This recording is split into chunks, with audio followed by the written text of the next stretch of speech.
तमाम साथियों को जय हिंद। मैं सचिन त्यागी रणसुरा दुबई से और मैं आज पड़ताल कर रहा हूँ सद्दाम हुसैन के त्यागी ब्राह्मण समाज से होने के बारे में, क्योंकि अभी एक रिपोर्ट में उनके डीएनए का अध्ययन करके दावा किया गया है कि वो दक्षिण एशिया से थे। और हम कुछ ऐतिहासिक पड़ताल का भी आपको हवाला देंगे आज की अपनी इस वीडियो में, तो हमारे साथ आप बने रहिए अंत तक। सद्दाम हुसैन को तो आप जानते ही हैं, ये पूरे वर्ल्ड में एक ऐसी शख्सियत हुई है जो बहुत ही कठोर मानी जाती है और अपने फौलादी दिल की बदौलत इसने कभी जीवन में झुकने का नाम नहीं लिया। थोड़ा सा इराक को जानते हैं जहां सद्दाम हुसैन पैदा हुए थे।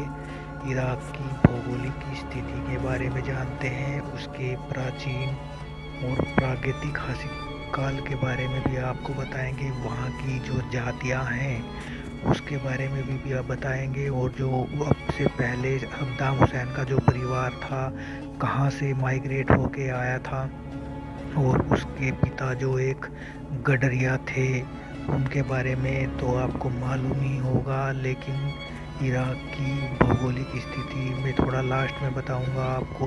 आज हम पड़ताल इस विषय को लेकर कर रहे हैं जो अभी हालिया रिपोर्ट सोशल मीडिया पर वायरल हुई हैं, क्योंकि सद्दाम हुसैन को लेकर तरह तरह के दावे किए जा रहे हैं और उनके डीएनए के विषय में ये खुलासा हुआ है जो मैंने भी पढ़ा। आपको मालूम ही होगा कि हुसैनी ब्राह्मण इराक में बहुतायत में रहते हैं। हुसैनी ब्राह्मण का मतलब वो त्यागी समाज यानी कि मोहियाल समाज जो रेहाब दत्त के साथ वहाँ लड़ने गया था यजीद से, और वहीं पर बहुत से लोग ब्राह्मण शहीद हो गए थे। और उन्हीं की जो जनरेशन है वहाँ पे आबाद है आज भी त्यागी समाज की, त्यागी मोहियाल समाज की। ये जो त्यागी ब्राह्मण समाज है ये कई नामों से उपनामों से जाना जाता है, और इराक में भी ये मौजूद है। रेहाब दत्त जिसके साथ हजारों की संख्या में तकरीबन 1000 साल पहले बहुत से सैनिक गए थे और जो वहीं पर बस गए थे उनकी एक बड़ी आबादी वहाँ रहती है। और उससे भी पहले मैं आपको बताऊंगा वीडियो के अंत में कि हजारों साल पहले मेसोपोटामिया सभ्यता का सिंधु घाटी सभ्यता से क्या लिंक था उस पर भी प्रकाश डालेंगे। लेकिन सद्दाम हुसैन की जो शख्सियत है उसको लेकर पूरे वर्ल्ड में आज भी बहुत सारी जिज्ञासाएं बनी रहती हैं। मैंने कुछ इतिहास की पड़ताल की और करीबी से जानने का प्रयास किया इस विषय पर कि क्या सद्दाम हुसैन का जो डीएनए बताया जा रहा है वो मिलता है दक्षिण एशिया से, यानी कि जो तात्कालिक उस समय रेहाब दत्त के साथ में सैनिक गए थे इराक लड़ने के लिए। वे एक हिंदू शासन था यहाँ उस समय हिंदुस्तान में, और उस शासन में बहुत सारे सैनिक गए थे इराक।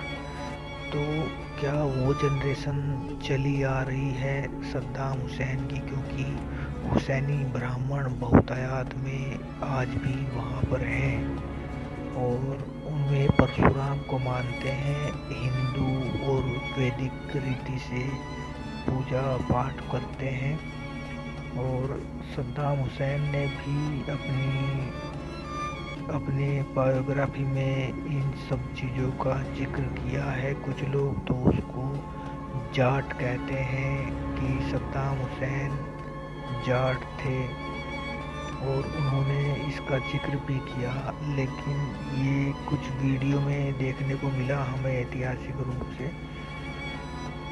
उसकी सच्चाई को हम मान नहीं सकते, लेकिन क्योंकि कहानियाँ कुछ भी बनाई जा सकती हैं। लेकिन जो अभी हालिया रिपोर्ट्स आई हैं मीडिया में वो हमने पढ़ी, तो उनके आधार पर एक बार पुनर्विश्लेषण किया जा सकता है कि क्या सद्दाम हुसैनी ब्राह्मण हैं और जिनका रक्त संबंध रेहाब दत्त और उसकी सेना से माना जाता है, क्योंकि उनके अंदर जिस प्रकार की निडरता थी और उन्होंने विश्व के कई देशों के साथ में लोहा लिया, वो निडरता का गुण केवल और केवल मोहियाल समाज यानी त्यागी ब्राह्मण समाज यानी परशुराम के अनुयायियों के अंदर ही देखने को मिलता है। अपने उस डीएनए गुण के आधार पर भी कहीं ना कहीं ये कहा जा सकता है कि सद्दाम हुसैन की निडरता उसको स्पष्ट तौर पर जाहिर करती है कि वो युद्ध लड़ने में माहिर था और एक योद्धा था, जो कि परशुराम के अनुयायी स्वाभाविक रूप से होते हैं। उसने विश्व की बहुत सी सेनाओं को टक्कर दी। लास्ट में अमेरिका ने भी उसको कुचलने की कोशिश की, जो कि बहुत ही कायराना कोशिश रही, क्योंकि सामने से सद्दाम हुसैन कभी नहीं झुके। वहाँ की जो भौगोलिक परिस्थितियाँ हैं उनको बखूबी सद्दाम हुसैन ने अपने दिल और दिमाग में बैठाकर पूरे विश्व को हिलाने का काम किया। कुवैत पर हमला हो, बड़ी निडरता के साथ सद्दाम हुसैन ने ऑर्डर पास किए थे। ये तो कुछ ऐसी समसामयिक विषय हैं और ऐसे ऐतिहासिक विषय हैं जिनका आप अवलोकन कर सकते हैं। लेकिन अपने 25 साल के कैरियर में सद्दाम हुसैन ने इस पूरी धरती को कुछ नहीं समझा और निडरता के साथ खड़ा रहा। उसने अपने खून से कुरान भी लिखवाई, लेकिन बाद में उसी के देशवासियों ने उसको तख्त से महरूम करने में दुश्मनों का साथ दिया। लेकिन सद्दाम हुसैन का नाम आज भी अमर है। अलग अलग देशों में उसकी बहुत सी कहानियाँ, बहुत से किरदार प्रचलित हैं। आइए आज आपको हम प्राचीन इतिहास में लेकर चलते हैं, क्योंकि कुछ कड़ियाँ हमने जोड़ी हैं प्राचीन मेसोपोटामिया को लेकर के। ये देखिए आप नक्शे में टिग्रिस नदी और फुरात नदी के मुहानों पर जो इराक है, कुवैत है, सीरिया है। इस सीरिया का संबंध इसलिए भी भारत के त्यागी ब्राह्मण समाज से माना जाता है, क्योंकि ये सब लोग तो अपने नाम से पहले श्री लगाते हैं, यानी कि हजारों साल पहले वहाँ हमारा संबंध था। श्री नाम कोई भी बड़ा जो बुजुर्ग होता है उसके नाम से पहले श्री लगाया जाता है त्यागी ब्राह्मण समाज में। और दूसरी बात, वहाँ पर कुछ जिन ऐसे हैं जो सिंह का, शेर का यानी कि शेर का निशान लिए हुए हैं। मैं इस शेर के विषय में भी आपको बताऊंगा कि ये शेर त्यागी समाज के झंडे में था और ये भारत का भी निशान माना जाता है। भारत के हर रुपये में, हर नोट में शेर का निशान है और त्यागियों का झंडा शेर का निशान लिए हुए था।